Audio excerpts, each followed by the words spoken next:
G'day guys, Staff Sarge back at Solaris. That's right, we're going to be finishing off all the gladiator combat. As you see, since we've done the light and medium circuits, we're now a regular. But in order to get to the next stage, we're going to have to engage in the heavy matches.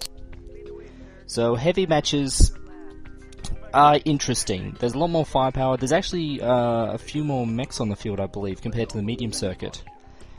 So what ends up happening is that it's a lot more brutal.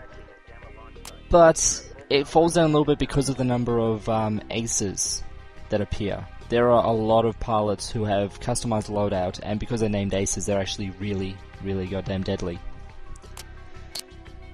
So what we're going to roll in first of all is, as per usual, the jungle with the first Solaris mech I got recommended, which is the Novacat, the Insult. It's got a good amount of speed, it's got a good amount of heat sinks, and all of the small lasers, and a pair of LRM-10s. I did have a look at the way the guy rigged it out himself. It's a little bit different. I didn't get exactly the same as you rigged it out, but should still be pretty common and effective. So Beagle Active Probe to help with the lock-ons. It's Lunar Alliance paint scheme because what's bigger insult than me knocked out by a Steiner? Haha, or rather a Steiner that's not riding in an assault mech.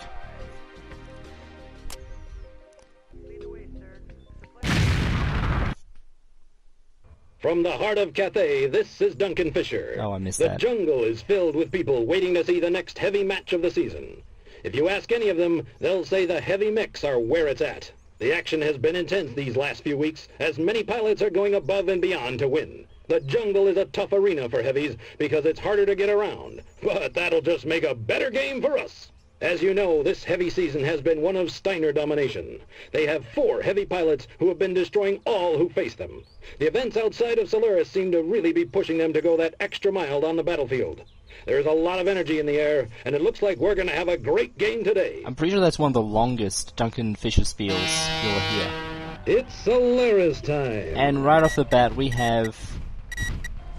Okay, as you can see, there's... Okay, Ellie Neals, there's Cheng, there's Terrence Munson. There's like 5 aces. All those 5 mechs on the radar screen, all of them are aces.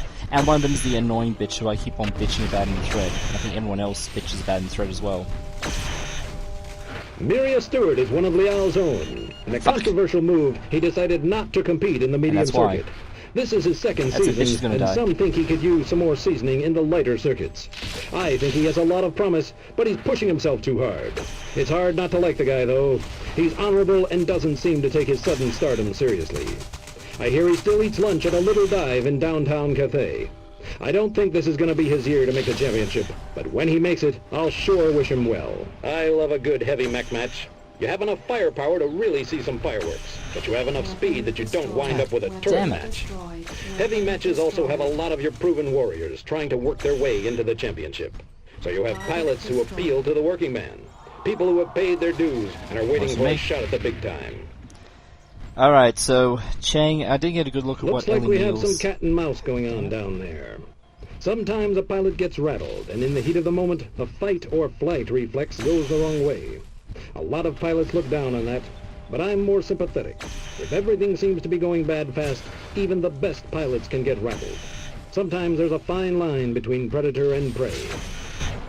So Ellie Neals... I can't remember what her loadout was. The heavy season has been kind of one-sided. Steiner pilots have definitely been avoiding each other down there. Hey, that's nothing new. Pilots tend to have their own agendas, and on some of those agendas is not... Now, this is where it starts to get interesting. 3 pilots are left. It all comes down to this. Down and dirty, and all bets are off. Do I get to say something now? Thank you. Alright, so yeah, Duncan Fisher, as per usual, talks a lot.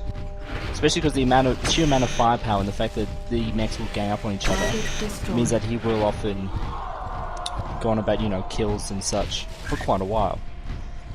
So Ellie Neals with PPCs, Feng Cheng, we'll get a better look at her loadout when we get to the Colosseum. I'll save my bitch fest for when we get there. It's annoying. We have our winner! Bam! That's it, Solaris fans. We have our winner.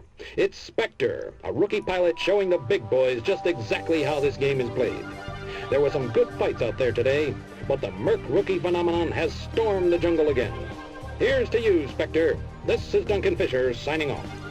So the insult, almost like cruising around on easy mode. I mean, so many small lasers with such a high fire rate works fantastic. Didn't even need to worry about heat. And because we've actually gone into heavy, we're now veteran. So the great news about the heavy circuit is the fact that you make a lot of money. I mean, you know, 2.5 million prize money. Hopefully your mech survives, so that way you don't have to repair it constantly. So what was next? Yeah, the factory. So we're going with the Argus Death from Above-ish.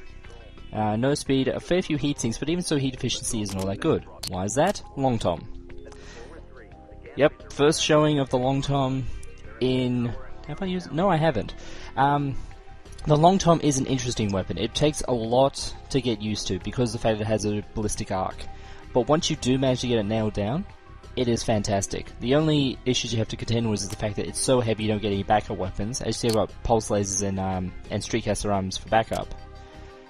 You don't get many backup weapons, you don't get much ammunition, and it generates a lot of heat. When you're firing a heavy howitzer, it's not like a Gauss rifle with magnets, it's actually, you know, a chemical propellant howitzer, so all of the heat. You know what time it is, Solaris fans? Factory time! Duncan Fisher here. It's a fine day in Montenegro, as long as you stay clear of the arena. People are piled in to see the latest match of the heavy season. We have some great mech action in store today. It is Solaris time, ladies and gentlemen. Okay, so let's see if I can get this lined up.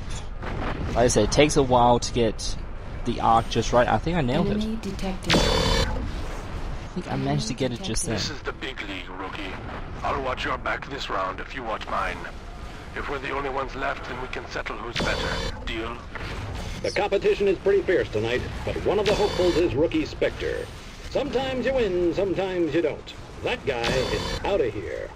It's been a while since I've had a enemy pilot actually say, "Hey, let's be allies," and then he instantly explodes. It's looking like we have a good game going on. In heavy mech matches, you really see the full gamut of the heavy weapons. You have your autocannons, PPCs, lasers, and Gauss rifles. I never get tired of watching a Gauss rifle slug launch. Those things pack a heck of a punch. Some medium matches managed to pack a few of those bad boys. He showed a lot of patience and carefully lined up the shot. A lot of times, that's the way you gotta play it. He's one step closer to victory. I'll be honest, this match I had to do a few times because of the fact that, you see the arm that's blinking red? That's where my Long Tom is. That went boom a few times, which is unfortunate. Where'd that mech go? Oh, I missed anyway. So it's nice to see that I actually had a pilot who decided to do a ceasefire. I mean, it's been a fair while. They do happen on occasion, but for some reason during this playthrough, it's been... Looks like Spectre wants to take first today. He's just nailed his second pilot for the match. It's been extremely, you know, few and far between. Now, there goes my streakers. Nah. Two heavy contenders are Ellie Niels and Nako Toyuma. These Steiner powerhouses have seemed unstoppable. Ellie has been getting a lot of the spotlight, and I've heard a tasty rumor that Nako is none too pleased.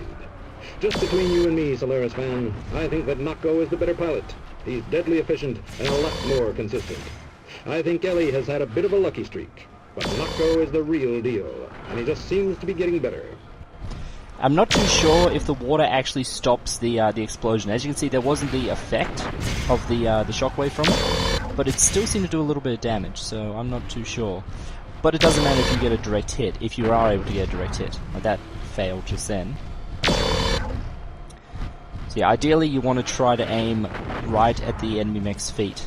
You don't want to aim for that because the travel time and the fact that being mounted in the arm, on the Argus especially... We have a couple of real warrior from Merc Jock to Solaris Jock. This Spectre is showing everyone how to take care of business. Oh fuck. 3 kills on the board, and maybe some more to come. Okay, this is one of the few non-named pilots. Warning, damage critical. But he's just a regular dragon. But even so... Oh, it's not a regular dragon, can't be, because it's got a heavy Gauss. And again, I'm not too sure if my Long Tom is actually doing damage. Oh wait, it did damage that time. Just to be safe, I'll get a bit of distance. Try to lure him into a kill zone.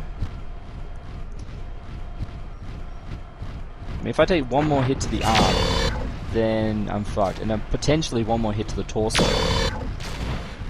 So the main thing about fighting with the long tom is, aside from the accuracy, is the fact that you cannot get up close and personal with the enemy, because if you hit the ground near them, then chances are you're going to be in the blast area too. If you accidentally hit them when you're at point blank range, yeah, you'll fuck them up, but you'll also fuck yourself up real damn fast. It's a little bit of getting used to, especially because I'm used to using LBX-20s. Those are my personal favourite of all the weapons. So I'm used to getting up close and personal and just wailing on mechs. Warning. Heat and as you see, long toms generate a lot of heat. I'm firing it almost as fast as I can, along with those pulse lasers, and Kapow! bam! Spectre wins again. That's how we...